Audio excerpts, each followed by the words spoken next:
بسم اللہ الرحمن الرحیم۔ کہتے ہیں کہ با ادب با نصیب، بے ادب بے نصیب۔ آج ہم جو واقعہ آپ کے گوشے گزار کرنے جا رہے ہیں، اس کا تعلق ادب کے ساتھ ہے کہ جو آدمی ادب کرتا ہے اللہ پاک اس کو نواز دیتے ہیں، اور جو بے ادب رہتا ہے اس آدمی کو اللہ کی طرف سے محروم کر دیا جاتا ہے۔ کہتے ہیں کہ لکھنؤ شہر میں ایک ہندو رہا کرتا تھا جس کا کتابوں کی چھپائی کا پریس تھا، جس میں کتابیں وغیرہ چھپا کرتی تھی، اور عام طور پر اس کے پاس جو چھپائی کے لیے کتابیں آتی وہ مسلمانوں کی دینی اور اسلامی کتابیں ہوتی۔ چنانچہ اس نے اس بات کا خاص اہتمام کر کے رکھا کہ جو لوگ اس چھپائی کے لیے مقرر تھے وہ مسلمان تھے۔ دوسرا، ان لوگوں کو اس بات کی تاکید کی جاتی تھی کہ وہ باوضو ہو کر یہ کام کریں۔ اس زمانے میں چونکہ پریس کی مشینیں انتہائی سادہ تھیں اور کتابت کا طریقہ بھی بالکل ہی سادہ تھا، پیلے رنگ کے خاص کاغذ پر خاص قسم کی روشنائی سے کتابت کی جاتی تھی، اور پھر ان کاغذوں کو پتھر کی سلوں پر جما کر ان کا عکس لے لیا جاتا تھا۔ جب کوئی چیز چھپ جاتی تو پتھر کی سلوں کو دھو کر لفظ مٹا دیے جاتے تھے، اور ان سلوں پر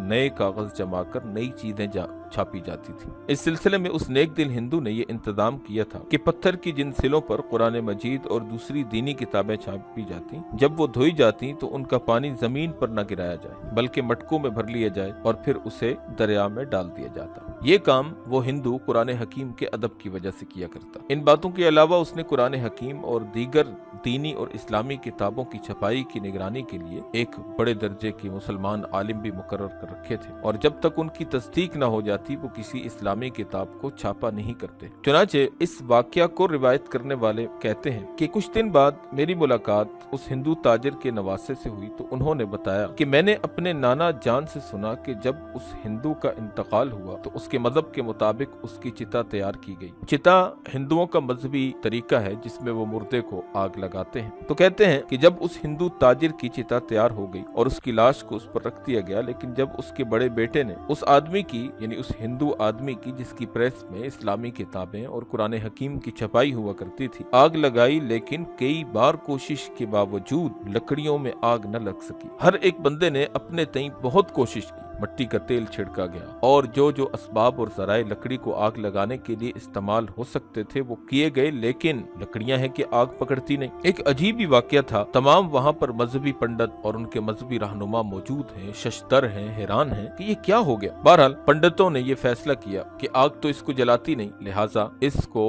پانی میں بہا دیا جائے۔ چنانچہ وہاں ایک مشہور ندی تھی جس کا نام گومتی ندی تھا، اس کے اندر اس کو بہا دیا گیا۔ کہنے والے کہتے ہیں، اور اسی طرح اس واقعے کو دیکھنے والے کہتے ہیں کہ اللہ رب العزت نے اس کی لاش کو آگ سے محفوظ رکھا، جلنے سے محفوظ رکھا۔ یہ اس بات کا صلہ تھا کہ جو اس نے قرآن حکیم کا ادب کیا، اور اسی کی برکت سے اللہ رب العالمین نے دنیا میں بھی اس کی جسم کو آگ سے جلنے سے بچایا، اور ممکن ہے کہ اس نے ایمان قبول کر لیا ہو تو کل جہنم کی آگ سے بھی بچ جائے۔ چنانچہ اس ہندو کا نام منشی نول کشور، یعنی بہت خوبصورت لڑکا۔ نول کشور کا مطلب بنتا ہے بہت خوبصورت لڑکا، اور یہ کتب خانہ بہت مشہور و معروف کتب خانہ ہے، اور پرانے وقتوں میں اکثر و بیشتر دینی اور مذہبی کتابیں وہیں سے چھپا کرتی تھی۔ بلکہ مطبع نول کشور تو اتنا مشہور تھا کہ کسی کتاب کے صحیح اور مستند ہونے کے لیے اس کا مطبع نول کشور سے چھپا ہوا ہونا ہی کافی ہوتا تھا۔ بہرکیف اس واقعے کو گوشے گزار کرنے کا مقصد صرف یہ ہے کہ ہمیں معلوم ہو جائے کہ ایک کافر، ایک ہندو قرآن حکیم کا ادب کرے،